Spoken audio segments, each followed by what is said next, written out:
बिस्मिल्लाहिर्रहमानिर्रहीम। अस्सलाम वालेकुम। मैं हूं मोहम्मद फ़हीम और ईद गुज़र गई है और ईद गुज़रने के साथ ही सबसे पहला कदम उठाया है पाकिस्तान तहरीक इंसाफ ने।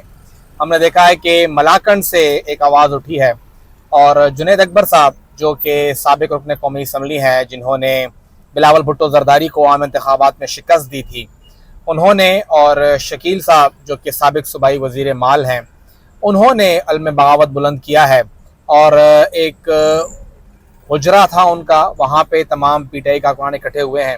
वहाँ पे ये बातचीत हुई है कि अगर अब कोई भी गैर कानूनी गिरफ्तारी हुई, गैर कानूनी से मुराद के कोई केस पता ना हो, कौन आगे गिरफ्तार कर रहा है, कहाँ लेके जा रहा है, FIR बाद में दर्ज हो, गिरफ्तारी पहले हो जाए, ऐसा कुछ हुआ तो धरना दिया जाएगा डिप्टी कमिश्नर के दफ्तर के बाहर और जो मुख्तलिफ मकामात हैं मलाकंड के, उनको ब्लॉक किया जाएगा।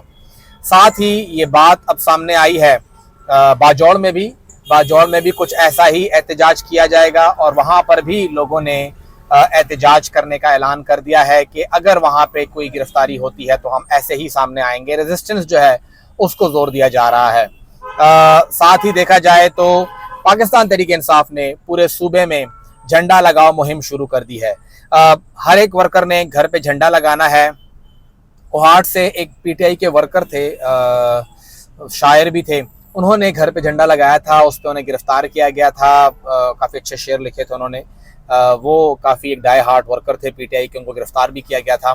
तो झंडा लगाने पर जो एक अनअनाउंस पाबंदी है, उसके खिलाफ पीटीआई ने अब एक कैंपेन शुरू कर दी है और तमाम वर्कर्स को इंस्ट्रक्शंस हैं कि वो लोग निकलें और अपने घर के बाहर, अपने घर के ऊपर झंडा लगाएं और पीटीआई के साथ अपना इजहार यकजहती जो है उसका इजहार करें।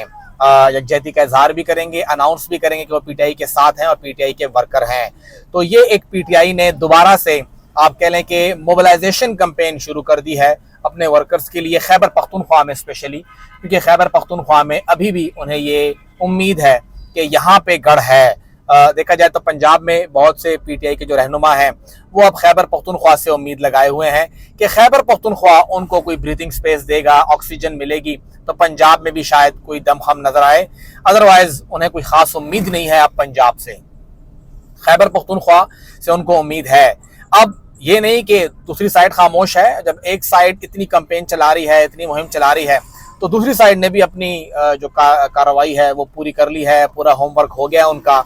और परवेज खटक साहब, ईद का ही इंतज़ार था, ईद हो गई है और अब ईद के बाद बताया ये जा रहा है कि जो आइंदा हफ्ता है यानी पीर से जो शुरू होने वाला है, ऐन मुमकिन है कि परवेज खटक साहब अब उनकी जिम्मेदारी है कि वो एक ज़रबे कारी लगाएं पीटीआई को और एक झटका पहुंचाएं पीटीआई को, एक बहुत बड़ा झटका पहुंचाएंगे वो पीटीआई को।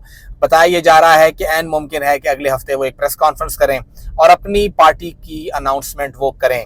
पार्टी का नाम क्या होगा, उसमें कौन कौन शामिल होगा, अभी तक ये तमाम चीज़ें जो है वो खामोश हैं। हमारी बात हुई है पीटीआई के मुख्तलिफ लोगों के साथ, उनका ये कहना है कि खटक साहब काफ़ी हद तक पीटीआई के लोगों को साथ ले जाने में कामयाब हो चुके हैं, इसमें कोई शक नहीं है।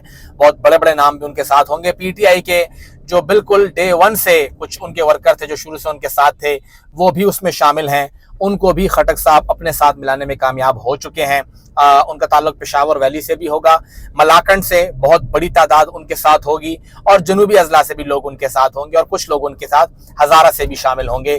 तो खटक साहब को तमाम चारों पॉकेट से लोग जो है वो मिलने में कामयाबी उनको हासिल हो गई है और बड़ी तादाद में वो लोगों को अपने साथ कर लेंगे, जो कि पीटीआई के लिए बिलाशुबा एक बहुत बड़ा धचका होगा। पीटीआई इससे बाहर नहीं निकल सकेगी, इतना आसान काम नहीं होगा, लेकिन एक मोमेंट ऑफ रिलैक्सेशन होगा दूसरी जमात के लिए भी, जो मुखालिफ जमात होगी, नई जमात होगी, उसके लिए भी, कि वो पीटीआई के लिए कुछ ना कुछ नुकसान करने में कामयाब हुई है। सूरत हाल जो अगले हफ्ते की है वो खैबर पख्तूनख्वा में काफ़ी दमादम मस्त कलंदर होता हुआ नजर आ रहा है। पीटीआई अभी तक डेडिकेटेड है, फोकस्ड है, काफ़ी वर्कर उनके साथ हैं और वो पिकाचू ही खेल रहे हैं अभी तक। जो उनका हाइड एंड सीक है उसी के अंदर से निकल रहे हैं और फ़ायदा दे रही है पीटीआई को ये हाइड एंड सीक की पॉलिसी, जिससे वो मज़ीद उभर कर सामने आ रहे हैं। लेकिन देखना यह है कि परवेज खटक साहब किस हद तक नुकसान पहुंचाते हैं। खटक साहब को नोटिस जारी किए हुए एक हफ्ते से ज़्यादा हो गया है। पीटीआई ने अब तक उनके खिलाफ कोई कार्रवाई नहीं की है। कार्रवाई करने का वादा हुआ था लेकिन कार्रवाई हुई नहीं है। अब तक वो कार्रवाई क्यों नहीं हुई ये भी एक सवाल है कि पीटीआई क्यों उनके खिलाफ कोई कार्रवाई नहीं कर रही है, क्यों पीटीआई खामोश है परवेज खटक साहब के खिलाफ कार्रवाई करने में, और सिर्फ परवेज खटक साहब को ही क्यों नोटिस जारी हुआ है। जो बाकी लोग जो कि वाजे हैं पीटीआई को, उन्हें पार्टी की तंजीम के बहुत अहम अहम ओहदों से हटा दिया गया है, ज़िले सदारत से भी हटाया गया है, उनके खिलाफ क्यों कार्रवाई नहीं हो रही है।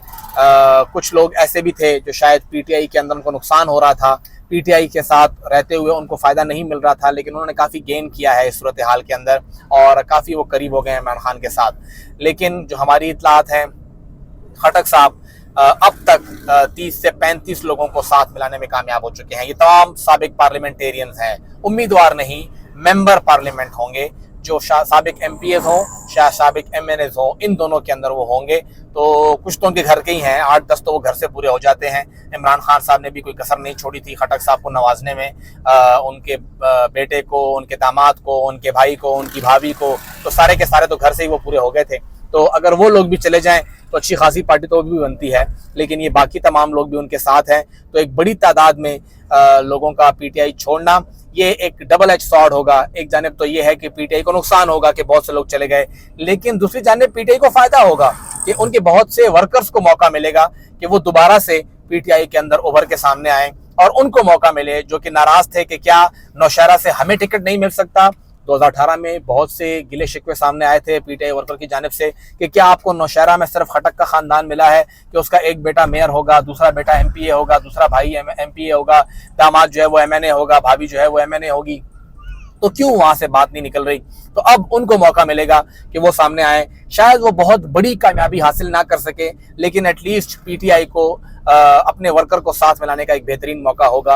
इन 30, 35 या 40 लोगों के जाने से पीटीआई के वर्कर्स जो होंगे, जो ISF में होंगे, यूथ विंग के अंदर होंगे, उनको ये मौका मिलेगा कि वो पार्टी के अंदर उभर कर सामने आए। और वर्कर तो हैं उनके पास खैबर पख्तूनख्वा में, उनका सामने आना बिलाशुबा इस इंतखाब को, इस इलेक्शन को जो कि बहुत जल्द होने वाला है, उसके लिए एक बहुत ही आप कह सकते हैं कि एक इंटरेस्टिंग सिचुएशन होगी कि कैसे पीटीआई नए उम्मीदवारों के साथ मैदान में उतरती है और कामयाब होती है।